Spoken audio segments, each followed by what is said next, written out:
6월 20일 최고위원 및 15당 위원장 연설회의를 시작하겠습니다.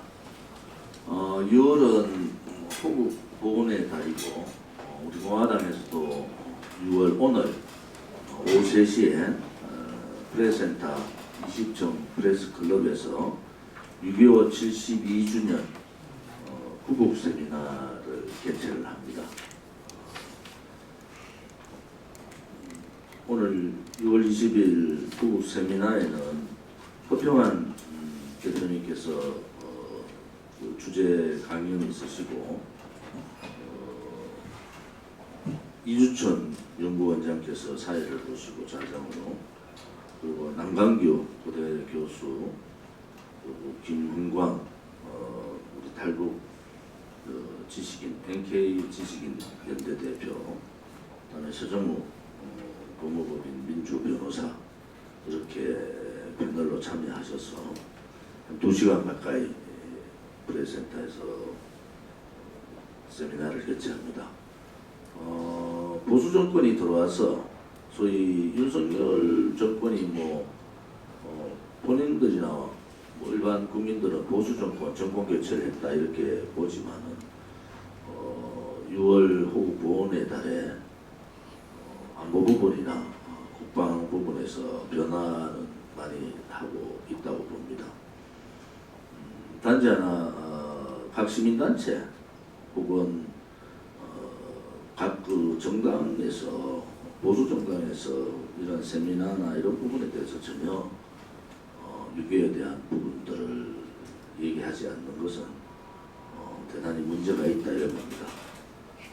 이번 토요일은 6월 25일이죠.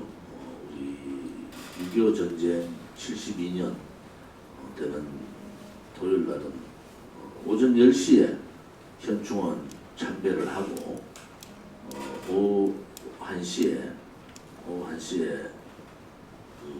삼성본관, 숭례문 쪽 삼성본관, 구삼성본관 앞에서 집회를 하기로 했습니다. 이번 집회가 오래간만에 하는 집회고 저희들이 이제 국가적으로 혹은 우리 보수 정당이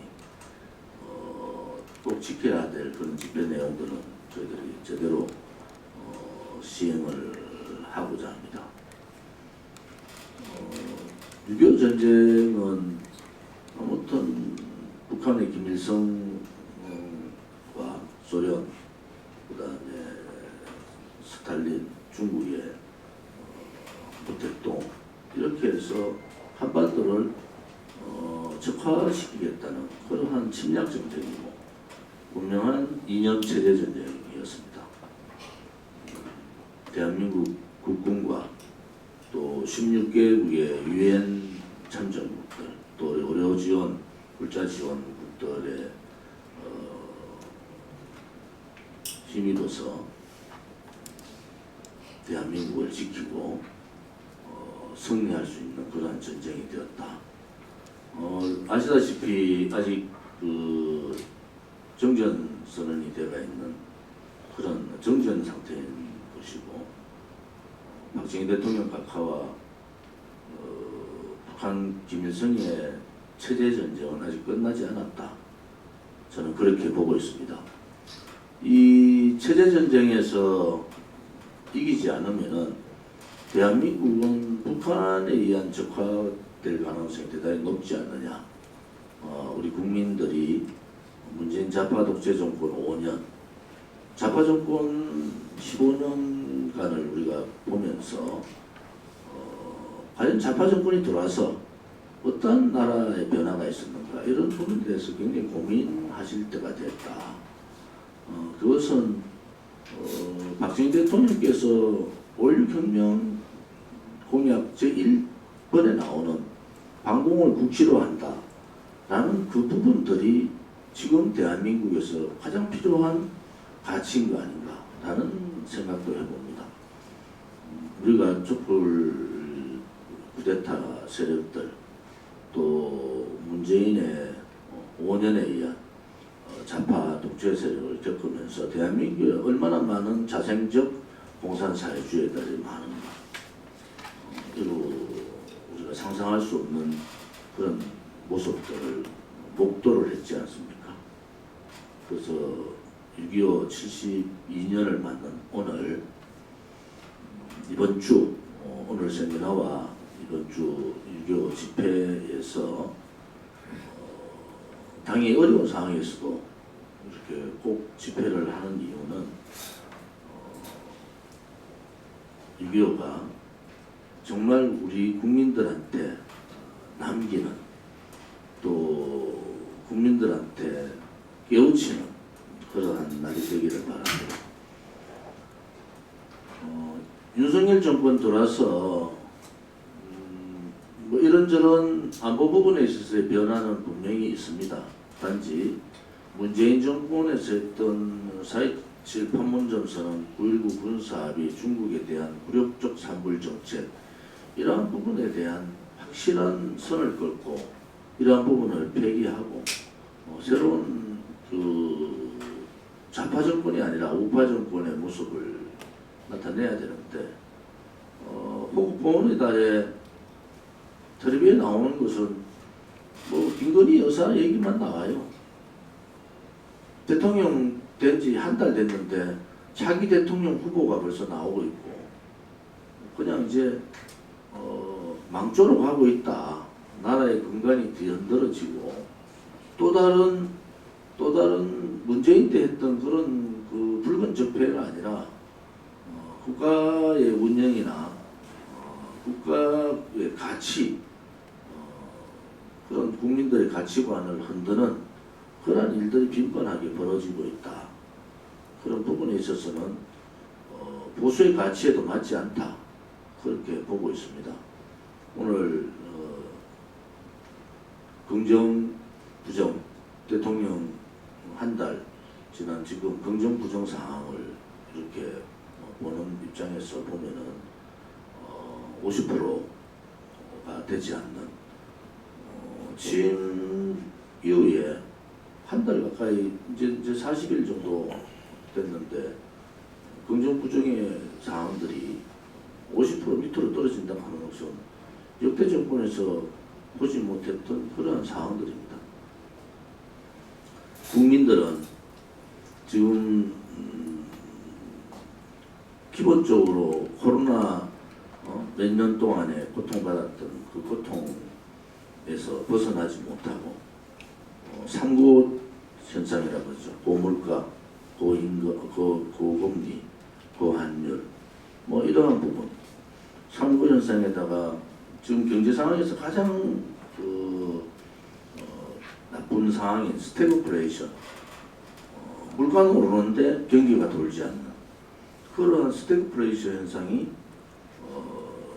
감지되고 많은 또 경제학자들이 그러한 부분에 대해서 경고를 하고 있습니다.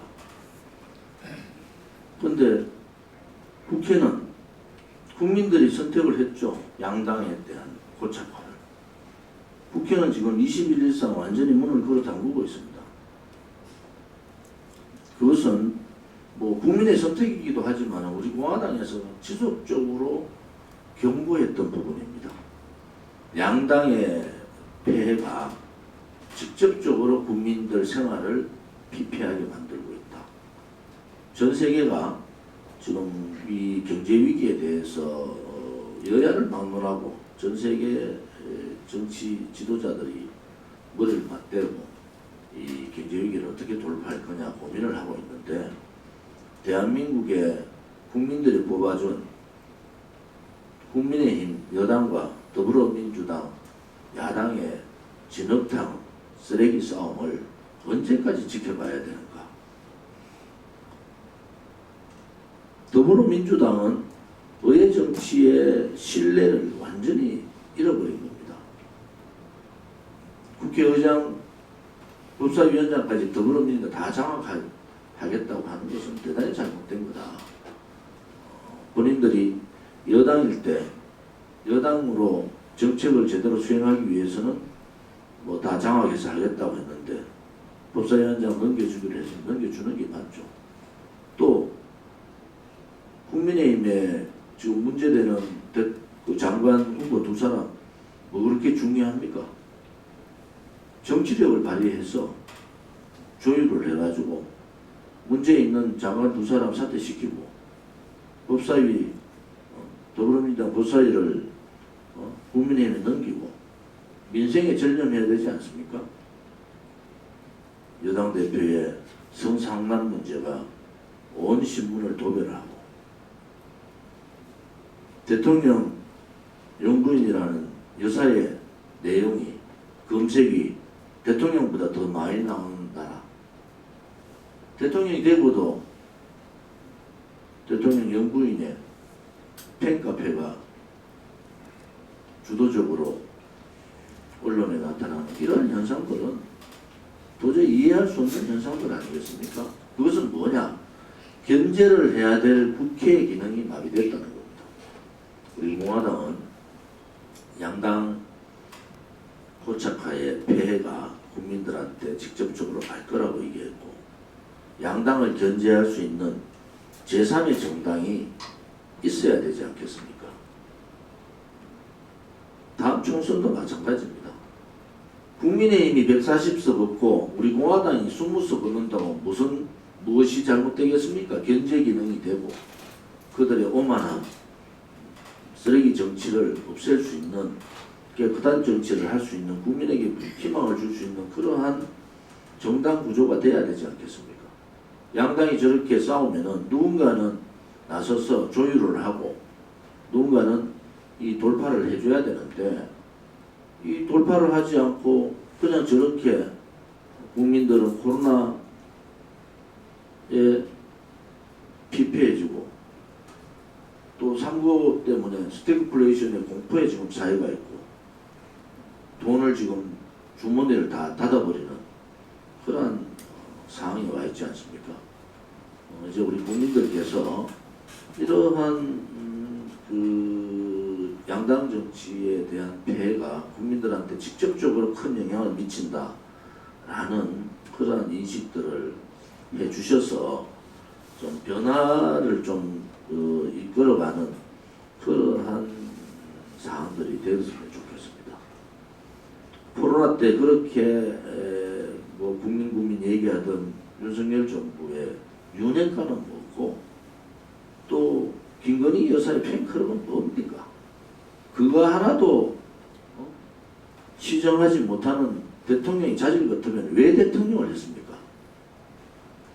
불과 40일밖에 안 된, 취임 40일밖에 안 됐는데 버젓이 차기 대통령 후보감들이 자기가 임명한 장관이 올라오면은 그 장관 스스로가 여론조사에서 나를 빼달라고 얘기하는 게 그게 상식 아닙니까? 이러한 기본도 없고 특히 보수정당은 결과도 중요하지만은 그 절차와 과정이 대단히 중요하거든요. 저는 정치를 오래 해봤지만 이런 상황은 좀 처음 보는 겁니다. 어떻게 대통령 취임한 지 40일밖에 안 된 사람이 그것도 임명한 장관이 버젓이 대통령 후보군에 올라오면은 부끄러운 거 아닌가요? 그런 부분에 있어서는 우리 공화당의 지적을 윤석열 정부가 제대로 받아들이기를 바랍니다. 윤석열 정부가 하는 정책이 국민을 위해서 혹은 대한민국을 위해서 옳은 길로 가면은 우리 공화당은 지지할 겁니다. 그렇지만 지금과 같이 너무나 기본적인 갖춰야 될 그런 가치나 이념이나 도덕성을 버리고 쇼하듯이 문재인의 적폐 소위 말하는 붉은 쇼에도 국민들이 지쳤는데 이제는 그냥 국민들을 속이는 그러한 쇼는 그만해 주기를 바랍니다. 지금이라도 긴급 경제대책단을 꾸려서 이 경제 상황들을 돌파를 해야 될 고민들을 해야 됩니다. 시기가 별로 없습니다. 3개월 그러니까 지금 그 9월달 국회 전에 9월 정기국회 전에 선제적인 조치를 하지 않으면은 3년, 4년 완전히 무너집니다. 이런 것을 아는 경제 전문가들의 지적들이 대단히 필요하다. 이런 부분에 대해서 좀 말씀을 드리고 싶습니다.